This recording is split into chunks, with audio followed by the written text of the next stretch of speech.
ఇప్పుడు ఒక ప్రాంతంలో ఒక అబ్బాయి ఉన్నాడు. ఒక కరెంటు స్తంభం క్రింద భాగంలో వెతుకుతూ ఉన్నాడు.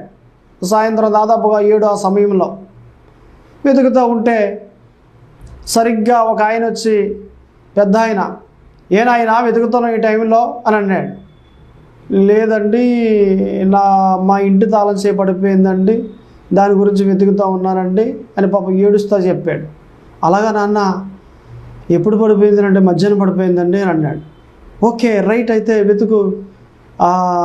మరి మీ ఇల్లు ఎక్కడనంటే పలానా వీధండి, మా డాడీ మా అమ్మ వచ్చేస్తారు ఈ సమయానికి, కొట్టేస్తారు తాళం చేయి లేకపోతే అని అంటే, కంగారు పడకు, ఏడవకు నువ్వు, నేను కూడా వెతుకుతాను, సహాయం చేస్తాను అనేసి ఏమంటే ఆయన కూడా సహాయం చేసాడు. వెతుకుతున్నారు, ఇద్దరు వెతుకుతున్నారు. అలా వెతికి పావుగంట వెతికిన తర్వాత ఒక పోలీస్ బుల్లెట్ వేసుకుని వెళ్తూ ఉన్నాడు. ఏంటి ఇద్దరు ఇలా వెతుకుతున్నారు అనేసి ఆఫ్ చేసి, ఏంటి ఆయన అని అంటే, ఏమీ లేదండి, తాళం చేయి పడిపోయిందట, వెతుకుతున్నాం, దొరకట్లేదు అని అంటే, ఎప్పుడు పడిపోయింది అన్నాడు. మధ్యాహ్నం పడిపోయిందండి అన్నాడు. ఎక్కడ పడిపోయింది అని అన్నాడు. అంటే గ్రౌండ్లో పడిపోయిందండి క్రికెట్ ఆడుతుంటే అని అన్నాడు. మరి ఎక్కడెందుకు వెతుకుతున్నాం అని అంటే, అక్కడ చీకటిగా ఉందండి, ఇక్కడైతే కరెంట్ స్తంభం కదా వెలుగుగా ఉంది, లైట్ వేసి అని వెలుగులో వెతుకుతున్నానండి అని అన్నాడు.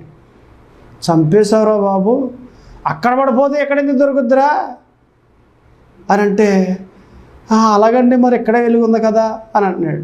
గొప్పోడువే అనేసారి ఇద్దరు నవ్వుకుని, ఏమండి మరలా ఎక్కడైతే పడిపోయిందో అక్కడికి వెళ్ళి ఏది మొబైల్ లైట్ వేసి వెతికితే దొరికింది, ఇచ్చారు, పట్టుకెళ్ళి గబగబా ఇంటి దగ్గర తాళం చేసి తీసాడు. ఆ ఇంటి దగ్గర ఇలా తెరిచేసరికి వాళ్ళ తండ్రి తల్లి వచ్చారు. ఏమండి మంచిగా అక్కడ వాళ్ళు వచ్చేసరికి అంతా చక్కదిద్దబడింది. సో నేను అంటాను, పడిపోయింది ఎక్కడ? గ్రౌండ్లో. వెతికేది ఎక్కడ? కరెంట్ స్తంభం క్రింద లైట్ వెలుగుందని. అలాగనే కొంతమంది దేవుణ్ణి వెతకండి అంటే ఎక్కడో వెతుకుతారు, సినిమాల్లో వెతుకుతారు, లేకపోతే సీరియల్లో వెతుకుతారు. ఎక్కడైతే రండి, ఎక్కడైతే మంచి మాటలు ఎక్కడ దొరుకుతాయి అక్కడండి. సినిమాల్లో చాలా మంచి మాటలు ఉన్నాయండి, సీరియల్లో చాలా మంచి మాటలు ఉన్నాయండి. మేము పలానా చోటకి వెళ్తున్నామా, నిజంగా చాలా మంచి మాటలు మేము వింటామండి. ఎక్కడైతే మంచి మాటలు అంటారు. మంచి మాటలు వేరు, దేవుని వాక్యం వేరు. దేవుని సన్నిధికి వస్తున్న నీవు దేవుని వాక్యాన్ని వినాలి, ఆ వాక్యంలో వెతకాలి. దేవుడు దొరుకుతాడు. సినిమాల్లో దేవుడు ఎందుకు దొరుకుతాడు నీకు? సీరియల్లో దేవుడు ఎందుకు దొరుకుతాడు నీకు? దేవుని వాక్యములో దేవుడు దొరుకుతాడు. దేవుని సన్నిధికి వస్తే దేవుడు దొరుకుతాడు.